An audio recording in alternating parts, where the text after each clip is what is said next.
Ça y est, j'arrive en fin de grossesse. Déjà. Oh merde. Et j'ai envie de dire aussi, enfin, amen. Pendant ces 9 mois, j'ai entendu pas mal de choses. Donc je vous fais une petite compilation des perles de l'année. Vous êtes prêts? En général, les gens viennent vers moi. Oh, que tu es belle, tu n'as pas grossi.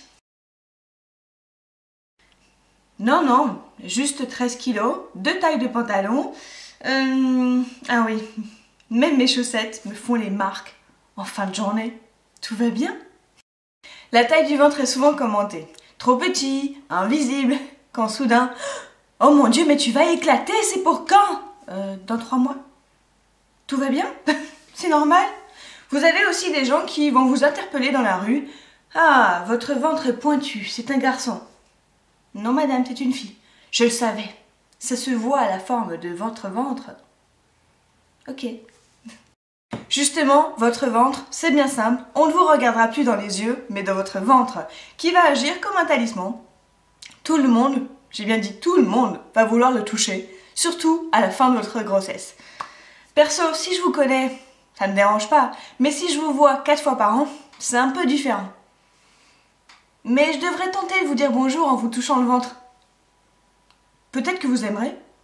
Forcément, tout le monde a son conseil. Pendant ces 9 mois, on va vous dire « Profites-en, c'est le moment, va sortir, va boire. » Ah non, pas boire, pardon. Il faut dormir. Oui, dormir.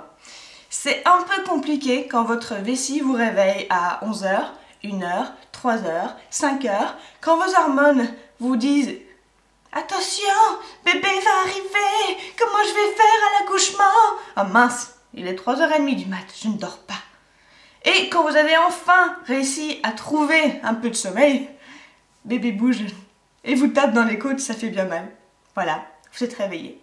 Mais profitez-en, dormez. C'est vos dernières nuits complètes. Ok.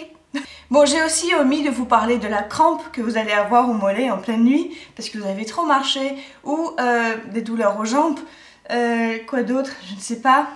Mal au dos, forcément, surtout au 5e et 6e mois. Mais franchement, tout va bien. Surtout si vous devez encore aller travailler. C'est dur le 7 et 8e mois parce que personne ne vous comprend. Tout le monde est là. Chouette, profites-en. Oui, j'ai juste envie de faire une sieste à 2h de l'après-midi. Et je m'en fous de ton fichier Excel. Mais ce qui m'a vraiment beaucoup aidé, franchement, c'est les conseils que j'ai reçus de tout le monde. Ouais. Entre la sage-femme qui m'a mis à la diète, la gynéco qui s'en foutait royal, puis la gynéco qui s'est réveillée au 9e mois en me disant « Oh mon Dieu, vous avez pris plus de 10 kilos !» Oh mon Dieu. Votre famille qui va vous dire « Mais mange plus, t'es pas assez grosse !» Tout le monde qui va vous dire « Mais ça se voit vraiment pas que tu es enceinte !» Il y a de quoi perdre un peu la boule. On vous dit d'en profiter et à la fois non. On vous dit de manger tout ce que vous voulez. Ah ben non, je suis pas immunisée contre la toxoplasmose. Tout va bien. Je peux manger ce que je veux. À condition que ça soit cru. Ah non, pardon. À condition que ça soit cuit. Pas avec du lait, pas avec des crudités, pas avec... Bref, je peux manger ce que je veux. Faut juste pas qu'il y ait trop de sucre. Alors ce qui est aussi marrant, c'est au niveau de l'allaitement.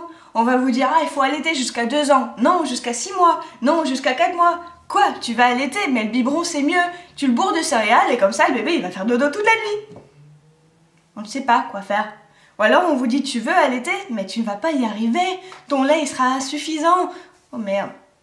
Le bébé, il va pas vouloir. Tout va bien.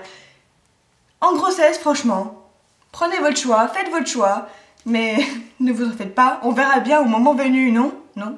On verra, tout va bien. Et forcément, tout le monde a son avis sur la question. On va vous dire, pourquoi tu marches encore une demi-heure par jour? Bah je sais pas, ça fait du bien, ça me fait prendre de l'air. Mais tu vas accoucher en 3 minutes. Donc voilà, c'est assez marrant. Le meilleur conseil que je puisse vous donner, c'est de vous faire confiance, d'écouter votre corps et... Oh, ok. Pas de conseils. Suivez votre instinct. C'est peut-être mieux, non? En attendant l'épisode passionnant de l'accouchement, je vous dis à la prochaine vidéo. Et pour résumer un petit peu, moi j'ai eu beaucoup de chance quand même avec ma grossesse. Bien que j'ai dû arrêter un peu le sport, que j'ai eu pas mal de maux de dos et d'insomnie, j'ai quand même je touche du bois.